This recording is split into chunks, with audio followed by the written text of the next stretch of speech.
intala takka masjidatti wal barre.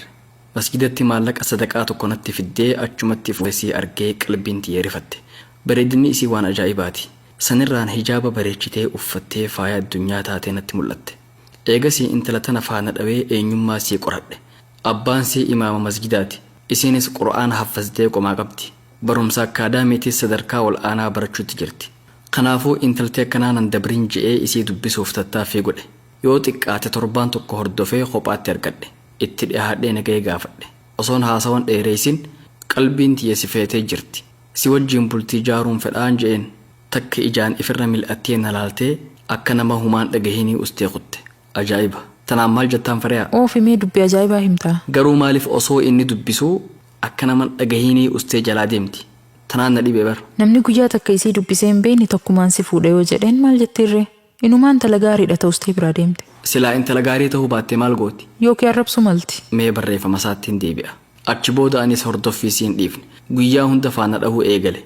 Garuu carraa walitti nu fidu ni dhabame.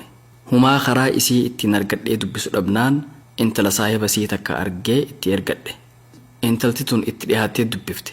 Namni kun fuudhaaf si barbaada. Maaliif deebisaa kan nuufii diddee jetteen? An eenyummaa isaatuun beeku akkamittiin naman beeyneef deebisaa kanaa kannaa jetteen. Hayyee amma eenyummaa isaa qorattee hubattee jettee gaafannaan hanga tokko qoradhee jira. Ammaa haala gaariin qorachuu qabaa jetteen. Akkasitti turtii baatii 3 booda karaatti walitti dhufnee dubbise. Daqiiqaa muraasanaaf kan si dubbisuun fedhaan je'een. Haala kanaan itti haasawee deebisaa nama gammachiiftu irraa argadhe. Haala kee qoradhee jira. Nama diin qabu akka taatees hubadhee jira. Duniyaa inshaa Allah dalagannee argan. Hangaan kolleejjii kana xumuruuf baatii 9 qofa naaf obsi. Gaafa kolleejjii xumure manguddoo ergachuu dandeessaa naan jette. Anis gammachuun if wallaalee itti maramuuf itti utaallaan na jalaa utaaltee achumatti narraa dhaabbadhu. San gaafa nikaa godhanneef kaayedhuu naan jette. Akkana intalti dubbiin galteef qaamni sii qaaliidha. Abbaan fedhe harkaan tuquun danda'e. Maasha Allah. Innillee gammachumaan dagamee malee waa dilas nama hamaan fakkaatu. Ta'ullee of to'achuu danda'uu qaba itti fufme. Gammachuun tiyyata duraa daran taate. Sababaa gammachuu daangaa dabarteetiif waan rabbiin hin hayyamnetti if darbuu kiyyaaf ifitti qaanfadhee dhiifama naaf godhi. Gammachuutu if na dagachiiseen je'een telefoona sii irraa fuudhee adda yaane. Eegaa haala kanaan ahdii waliif seenne baatii 4ffaa keessa jirra. Yeroo hedduu telefoonaa wal dubbisna. Yeroon ani telefoona dha'uuf hunda daqiiquma waa xiqqoo na dubbistee nageetti naan jetti. Ani immoo osoo naaf tolee sa'aa dheeraa wajji haasa'uu fedha. Amma dubbiin jabduun gama keessan na fidde as bira jirti. Dhihoo tana sababaa ani hin beekne tokkoof intalti tun natti mufatte. Yeroo hedduu itti deddeebi'ee telefoona narraa kaasuu didde. Isiin telefoona kaasuu dinnaan karaara dhaabbadhee eege. Isiinis gama kolleejii deemuuf osoo deemtuu wal afaan dhufne. Maaluma si godhe yaa aaddeetiyya? Maalumaan si balleeyse? Maaliif telefoonan kaafneen je'een? Isiin caluma jetti. Hin dubbattuusa? Yoon badii qabaadhe kana balleessite ji'i naaf himiin je'een. Ammaas cal. Dubbuma maaltu na qabate? Akkumaan ta'uun dhabe. Hoggaan maqaasii yaamunuma awwaatti. Maal taate hoggaan ja'uun humaa takkaillee hin taanii naan jetti. Duba maaliif natti jijjiiramte jennaanis hin jijjiiramnee naan jette. Xiqqo turtee sa'aan barnootaa natti gahee jettee na biraa kutte. Dhaaphumee je'ee harkaan qabuuf itti hiixannaan akka qeeransa dallaneetti fuula guurtee kabajaa kee eegi naan jettee kutte. Tanaatu harkaana qaba. Waanumaan tahuu wallaale. Yeroo garii iyyi na godha.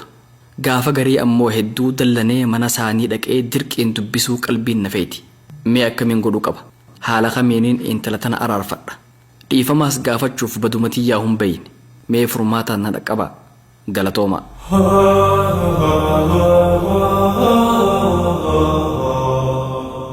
Hayyee Fariyaa maal jettaan? Simbaanaa wara. Hin dubbattu? Fariyaa. Maal hin dubbattu? Ajaa'iba rabbiiti. Samaal taate? Homa. Dubbadhu gaa? Dhiiroo maali dubbiin akkanaa? Abul Kheer. Intalti dubbachuu didde akkam goona? Teetunis dubbii biraati. Kun intalti yoo nama jalaa dubbachuu didde waan akkanaattu nama dhagahama. Hedduu nama dallansiisa. Hubattee amma yennuu isaa? Hubadhe. Duba tanaaf dubbachuu diddee? Dhageeffattoonnis miira iyyataan kun keessa jiru haala gaariin akka hubatan fedheeti. Waan gaariidha.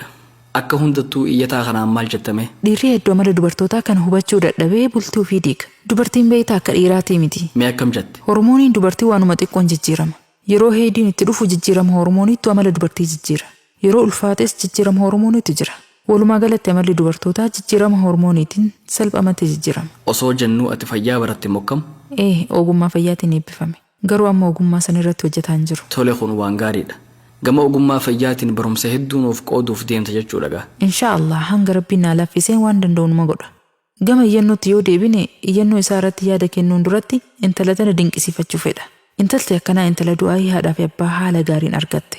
Intala kabajaa ofii eeggatu ta'uu isii iyyataan kun haala gaariin nu hubachiise. Maashaa Allah. Dhalaan kabajaa fi eedu hoggayyuu qaalii taatee jiraatti. Abbaan fedhe itti dhihaatee harkaan isee tuquu hin danda'u. Ammaas rabbiin kabajaa tana dachaan isiif haa dabalu. Akkasi walumaa galatti waan hamtuu wayii isarratti argite yookiin namarraa dhageessee jirti ta'a. Waa malee akkanumatti lafaa kaatee amala hin jijjiirattu. Ammoo dubartoonni hedduu amala akkanaa numa qaban. Dhiirri heddummoo waan kana hubatu. Dubartoonni yoo dallanan callisanii kophaa ofii hulaa cufatanii booyan. Hulaa cuftanii kophaa booyuun bu'aa maal qaba duba? Tan isin hubattan dubartoota qofatu beeka. Namni maaliif imimmaan buusa beektaa? Wanni imimmaan buusaniif waa hedduudha. Gaddaa fi gammachuufis namni ni booya. Akkasi gabaabinaan imimmaan mallattoo humna dhabuuti. Yoo namni humna qabu tokko booksiin si dhahe hedduu dallanta. Garuu humna isa ofirraa dhooftuun hin qabdu. Carraan ati qabdu imimmaan dhangalaasuu qofa. Yeroo gammachuutis gammachuun kee humnaa ol sitti tahee humna gammachuu san ittiin to'attu dhabdee imimmaan sirraa yaa'a. Kanaaf dubartoonni hedduu yoo mufatan callisuu filatan. Namarraa fagaatanii hulaa cufatanii booyan. Yoo san xiqqoo waa turraa gala. Tana iccitii dubartootaa baasutti jirta. Dubartoonni gariin sitti mufatuun oolan. Dhiifama naa godhaa san taatu. Garuu tun dhugaa jirtu. Hayyee iyyataa kanaan maal godhi jettaamme? Guyyaa muraasa haa kennuuf. Jidduun telefoona itti bilbilee haa yaalu. Yoo aariin irraa galte isiinuu ni kaasti. Yoo san badiin tiyya maali jedhee haa gaafatu.